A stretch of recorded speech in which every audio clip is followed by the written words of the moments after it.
Hey friends, do you ever feel like some subclass abilities just tip the scales a little too far? Today, we're going to tackle the martial characters and the subclass abilities that cause problems at your game, and I'll give you some tips from the 300 plus games that I run every year in order to be able to manage these abilities without just banning them from your table. Let's get to it. First, we're going to talk about the Barbarian, the Totem Warrior Barbarian in particular, and of course, the moment I said that, everybody's brain runs to the Bear Totem, and for good reason. The ability in particular that we're talking about is the Totem Spirit. At third level, when you adopt this path, you get to choose a Totem Spirit and you gain its feature. And of course, we're talking about the Bear because the Bear is by far the most potent Barbarian ability. It allows you to, while raging, have resistance to all damage except psychic damage. The reason, of course, that this is the most potent ability is that when a barbarian is raging, they suddenly only have one way that damage can be dealt to them in a truly meaningful fashion. The barbarian having a d12 hit dice means that they are tough as nails, and so you have to be able to figure out how you can continue to challenge a character that in the mid tiers can have well over 200 or even 300 effective hit points against everything except psychic damage. Obviously, you can throw psychic damage creatures against your barbarian, though lots of people end up playing one of the two races that can get psychic resistance so that their barbarian can be resistant to absolutely everything. So there are a couple of ways that you can get around this particular ability while still allowing it to be fun for your player. First and foremost, full adventuring days keep barbarians in line for a pretty long time because rages run out. In the upcoming edition, that might not be as easy an option, however, and so you also need to realize that the Totem Barbarian is not the most sticky of barbarians, and so one way to keep in line their massive resistances are for people to recognize just how tough they are to kill and start trying to get around them to the softer targets that are dishing out all the damage that your group is taking. Hold them in place with one or two creatures, move around them to try to get to others, and you watch as your barbarian feels that tension of trying to get involved and be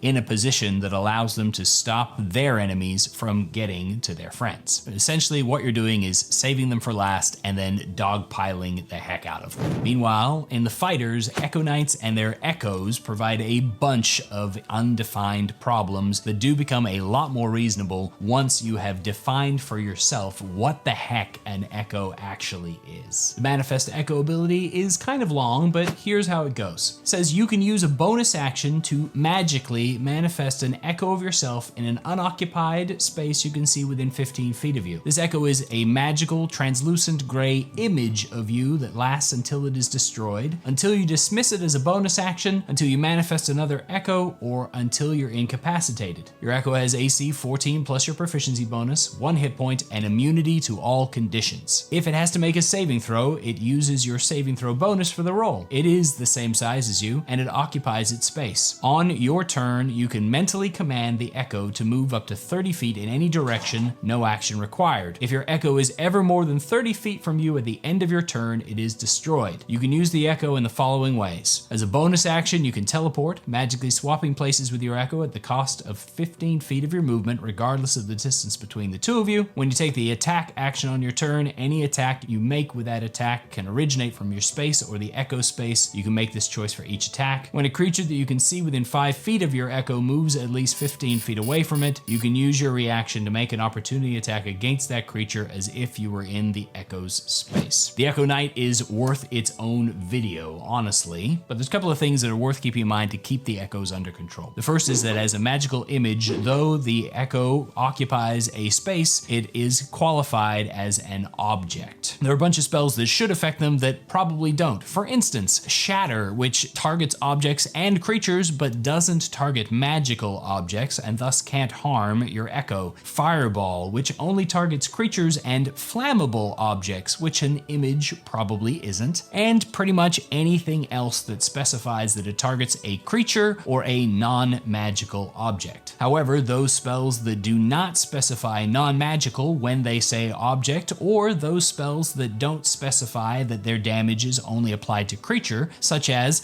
Catapult and Firestorm, for 2 examples, are great ways to make sure that your spells can still apply to the Echo. Personally, I think hitting an Echo Knight with a Catapult of its own self is a pretty stinking fun way to deliver home the message that your Echo is not wanted. Likewise, remember that the Echo can only move 30 feet around, even if it is in any direction, and no matter how fast your Echo Knight is, its echo is still limited to that speed. Also, as an image, it is neither capable of holding, carrying, or manipulating anything around itself, which means that it can't grapple your opponents, nor can, when you unleash it and send it off to scout the dungeon, can it even open a door without interacting with it with your weapon. If you're looking for ways to make your game more manageable, then don't forget to subscribe to the channel. It's not just Echo Knights that we will make clear. Next up, the monks and the Way of Mercy. Way of Mercy monks' healing abilities can get kind of out of control as key points get expended in order to allow your mystical touch to mend wounds. As an action, 1 key point can touch a creature and restore a number of hit points equal to a roll of your martial arts dice plus your wisdom modifier, and you can utilize that as one of your unarmed strikes when you are making a flurry of blows. At higher levels, you can utilize multiple of them in place of your attacks in a flurry of blows. This ability seems kind of just like a minor little healing ability that's thrown in, but because monks recover their ki on every short rest, it's another of those abilities that can be easily abused to drastically increase the effective hit points of your party for the day and to extend their spell slots in a huge manner. Technically speaking, a higher level monk could spend all day taking short rests, expending everything, taking a short rest, expending everything, and pump out a massive amount of hit points. And so really the way to keep your Way of Mercy monk from being an unlimited heal bot is to put pressure on them. The short rests are not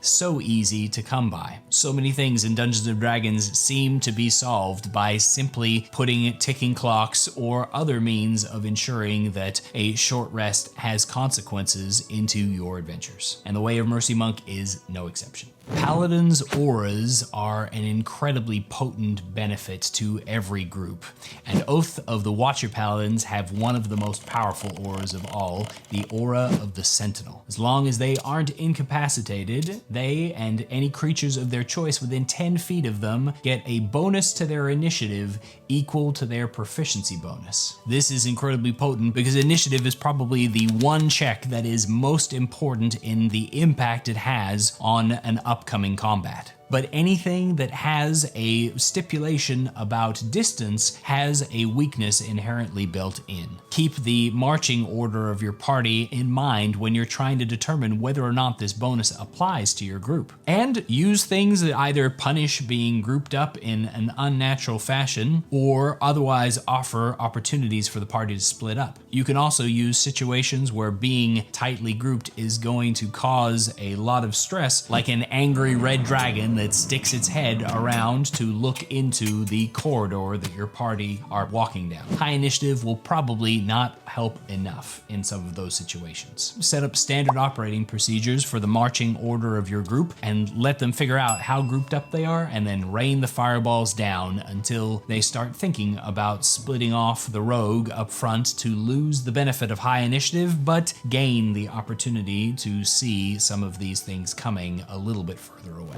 The Gloomstalker Ranger's ability to lurk unseen is an incredibly potent one, but we need to remember that there are some weaknesses to dark vision that help to balance out the benefits that are being gathered. Their Umbral Sight ability, in addition to either giving them or extending their dark vision, also makes them adept at avoiding sight of creatures that have dark vision. While in darkness, they are considered invisible to any creature that relies on dark vision vision to see you in that darkness. Remember that creatures that see using dark vision can only see in black and white, and in some depictions find it challenging to be able to read. It isn't actually all that common for creatures to rely on dark vision within a set area, particularly not if they're on watch against danger. Because there's disadvantage on perception checks to spot somebody in dim light, it would be unusual for people to rely on dark vision when they are trying to see enemies that are sneaking up on them. In any case where there are people on guards, there are likely to be sources of dim light that defeat umbral sight and make your ranger player have to either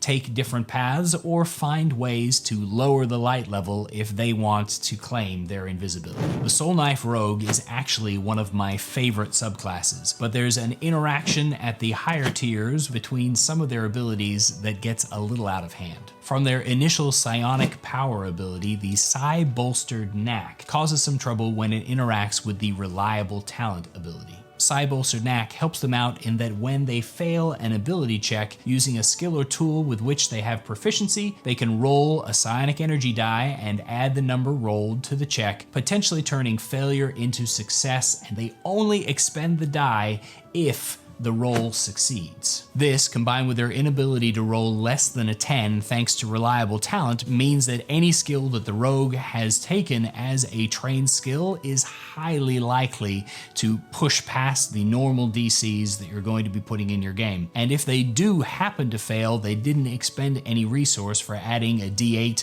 a D10, or a D12 to their already automatic 10 plus stat plus proficiency or even expertise. This sucks a lot of tension out of many of the encounters that the rogue is specifically designed to be able to interact with. In a lot of cases, it trivializes traps, locks, and stealth encounters by making those numbers so absurdly high that you would have to break the bounds of the narrative or realism in order to put something there that has a chance of detecting them. And while that is a fun opportunity for the rogue at times, and we shouldn't steal away their fun, we want to be able to have some moments where tension is still in place. Varying the kinds of challenges that your rogue is going to encounter when they're engaging in roguey activities is the primary means by which you can ensure you're hitting a bunch of different skills, some of which the rogue is not going to be proficient in, or some in which they might have a lower and more manageable skill set so that the roll of their dice will create some tension as to whether or not they succeed. What subclass abilities cause you trouble at your table? I cherry-picked these ones from my players' responses and my own experience, but if you have a question on how to deal with one, I would love to answer it in the comments. And if you've got any other questions, then make sure you submit them for this month's Q&A